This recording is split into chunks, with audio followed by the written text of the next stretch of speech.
Good morning, everyone. This is probably the earliest we've ever been up for the show, but James MCU here, back with my girlfriend, and say hi, babe. Babe, your connection's bugging out. I can't hear you. Babe, babe, babe. We're here doing another TV log for episode 8 of WandaVision, the penultimate episode of this show. The episodes are getting longer, but there's only one episode left. I know. And it's like... Which makes me hope that it's going to be like at least an hour long. Because this one was like 45 minutes. This episode is primarily a flashback episode.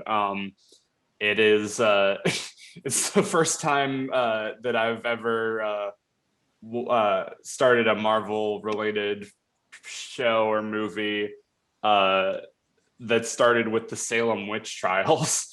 We get a small bit of Agatha's backstory, which, I mean, we don't really see like the birth of her powers or really what she did, but we see her being like tried by this other group of witches, and she does call one of them mother. So they're attempting to like execute her, but I guess she is just too powerful and she turns them all into witch zombie people. And then we cut back to Agatha's little bat cave or whatever. Wanda tries to escape, but she's put like some sort of hex on it where only the person who's cast the spell can use their magic in that room. We do get a much better sense of like how, I guess, magic works in the MCU, because for the longest time, like they've just referred to it as being like science, but more complex. Agnes is wanting to know how all this stuff formed, how the hex was formed, how Vision is still alive, everything like that. So she uses these illusions to go back through different periods of Wanda's past, looking for clues. So we get a scene of her and Pietro as kids in Sokovia, and we see where the inspiration from sitcoms came from, because their parents like get, I guess, imported American sitcoms from various decades and stuff, and her favorite is the Dick Van Dyke Show. And all is going well until Stark Industries nukes the fucking area. We see her in a Hydra base doing experiments where she comes in contact with the Mind Stone.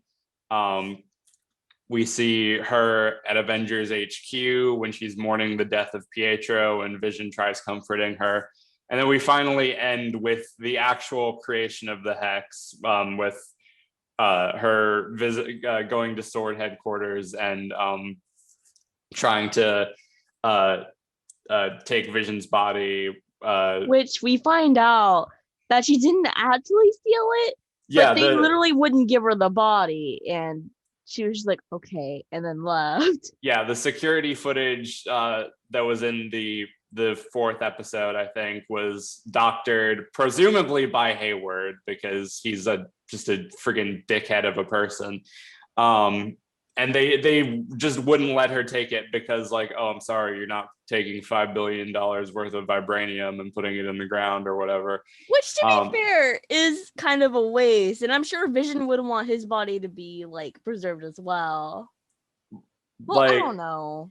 If it was Wanda's... if it was Wanda's vision. If it was Wanda's wish for him to be buried, I'm sure he would want her to have some form of grieving, right?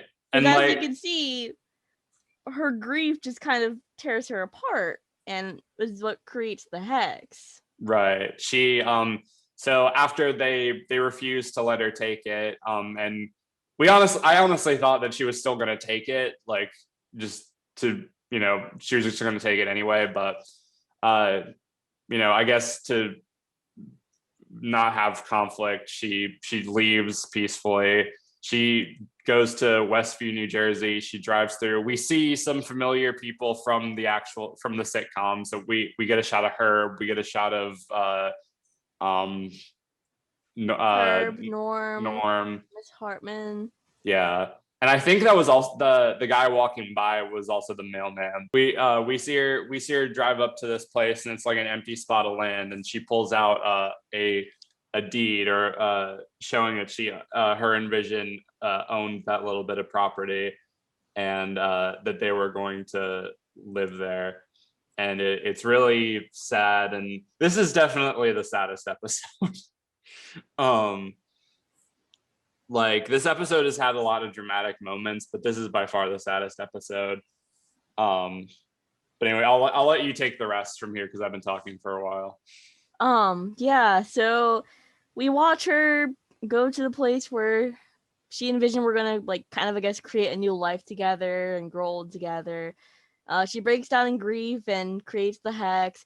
And throughout this episode, Agnes is trying to figure out how she's done it, how she's brought Vision back, which we find out that Vision was never actually, like, being puppeteered as we thought. Instead, she completely created him out of her mind, which makes sense as to why he can't exist out of the hex. Right. Because, like, I guess the real physical version, I was going to say the real physical version of Vision can't, like, exist without the Mind Stone, and in this universe that stone is destroyed. So I was like, how are they bringing him back, unless, like, maybe it's something to do with the hex, maybe he's powering the hex, what is it?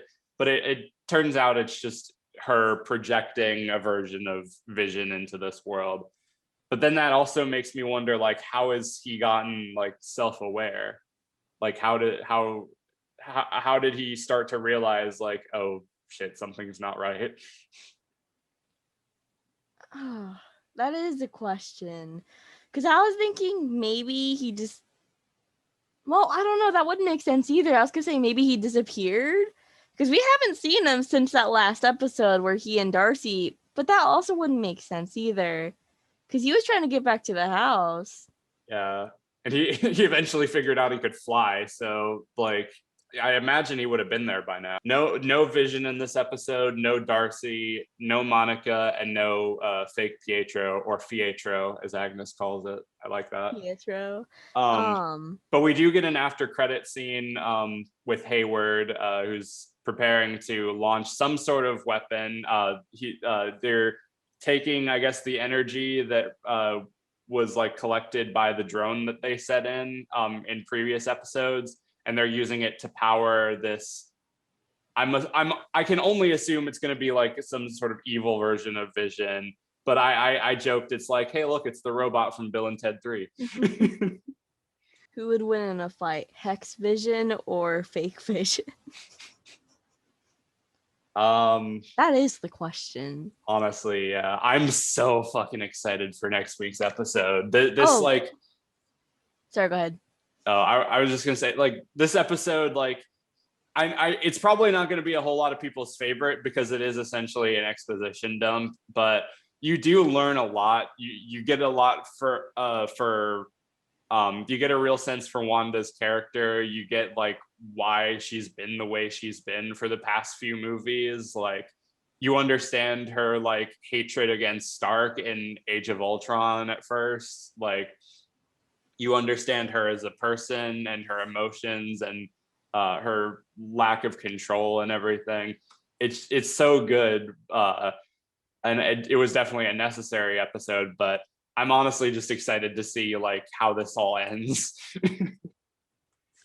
Oh, right. So another question that I thought about, like, if Vision, I don't know, if Vision in the Hex isn't real, can the twins exist out of the Hex?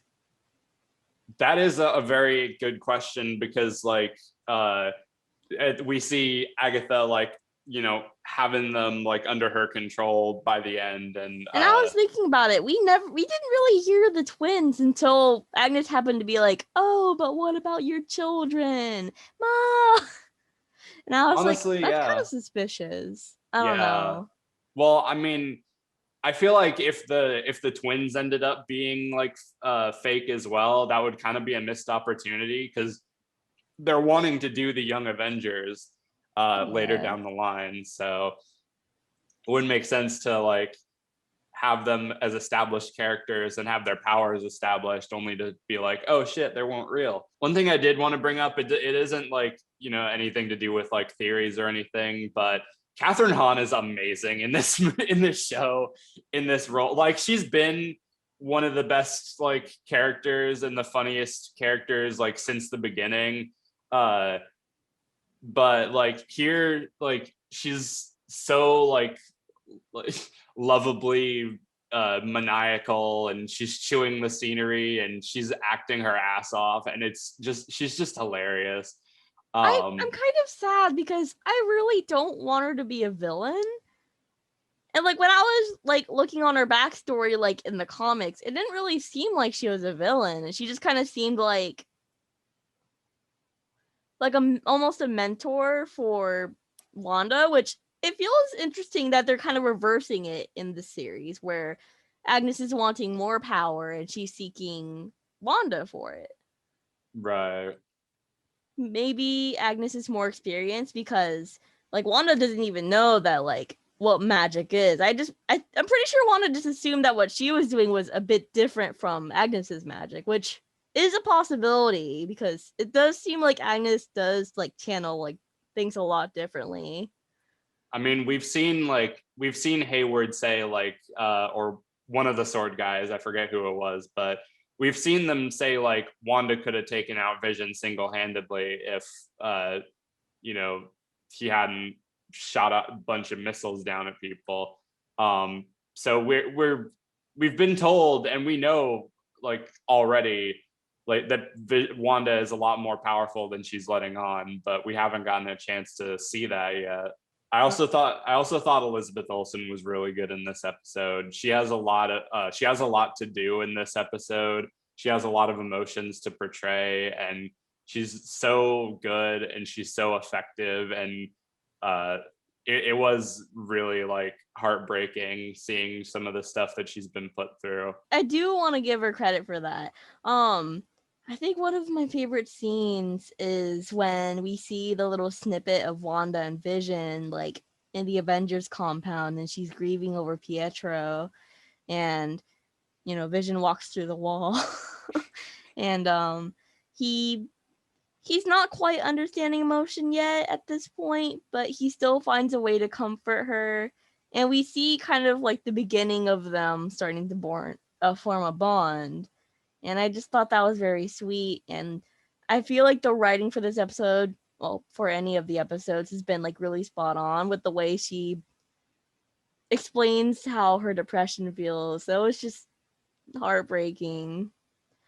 And like as she's describing it, you kind of feel like you've seen Wanda go through this again where you know, the waves are crashing over her and she can't stand up. Vision was like her crutch when it came to grief, and maybe without him, she doesn't really know where to go. I mean, she even says when she's at the sword base, like, he's all I have. Because, like, you know, she's up until this point, like, she's lost everything. You know, she's lost her parents, she's lost her brother, and now she's lost the love of her life. So, you know, it's like, she in her head she's probably thinking like, what's even the point anymore? Which is really sad to think about because we love Wanda and we don't want to see her like this, but you know, hopefully it all works out. It's not going to work out. But I'm trying to think what else. There weren't a lot in terms of like Easter eggs in this. There were a lot of people online theorizing that the rabbit was going to be like her husband or something. Like she, you know how in the previous episode she kept talking about her husband Ralph, who we never see. People were joking like she turned her husband into a rabbit. Which still could be true, honestly. Oh gosh. Well, the theory is dumb in my head now, but like when she was talking to the rabbit, part of me was thinking like, what if that was like her mom, like in the form of a witch? But I don't even know. I think she accidentally killed her mom. That's the thing in like the first scene. Like I wasn't quite sure if she was trying to be malicious and drain the witches of their power, or if her own power just kind of drained them. Like we Well, don't get that much into her backstory, but we do get a snippet to like speculate with. yeah, it's left like vague enough to where you don't know who's the villain in that situation, whether like Agatha did something wrong or if the witches are just being dicks. Babe, final thoughts on the episode? Final thoughts. There really needs to be a superhero therapy for the Avengers. Like considering all the things that they go through. Because this stuff would like normally mess people up. I mean, they need another group therapy like they did with Endgame. Honestly, you're not wrong. Like we see so much of the heroes like being badass and punching shit up and blasting bad guys that we don't really it's easy to forget that they're still like human. And Marvel does a really good job trying to balance that line between showing the human and the superhuman. And that movie where they were destroying shit and they were like, maybe the Avengers are the bad guys. And they're like, no. Like, that's why I love Marvel so much, and why I get pissed off when certain old fart filmmakers say that Marvel movies aren't cinema, is because they take their time to develop and establish their characters, to get you to care about them, to give them like real human emotions and actual genuine like relatable arcs. And I'm sorry, I just went off on a whole nother tangent, but like, no, you're good. But like they do a really good job with their characters. And I guess since we're going into final thoughts, my final thoughts is I really liked this episode. I wouldn't call it one of my favorites, but I liked seeing some more answers. I thought Catherine Hahn and Elizabeth Olsen were great in this episode. Seeing like the flashbacks to Wanda's past were great. The effects in this episode were really good. And I can't believe we're already at the home stretch with this. I'm so excited for this last episode. I can't wait to see how they wrap it all up. And who knows, like Kevin Feige, he did like some sort of press thing for like Disney Plus, and he said he isn't ruling out the possibility of a season 2. But at the moment it's too early to call. So who knows what the future holds. We just got the title reveal for Spider-Man, and we're gonna get Doctor Strange next year, so it's gonna be a really exciting time if you're a Marvel fan. That about does it, guys. Let us know down in the comments what your thoughts on this episode of WandaVision were. What did you think of all the stuff that they revealed? What do you think is gonna happen in the last episode? We'll see you back here next week whenever that happens. But until then, be sure to like, subscribe, ring the notification bell so you can stay up to date on when I'm posting. Follow me on all my social media, subscribe to my main channel, follow her on all of her social medias. Everything you need to know will be in the description. Thank you guys so much for watching, and I'll see you later.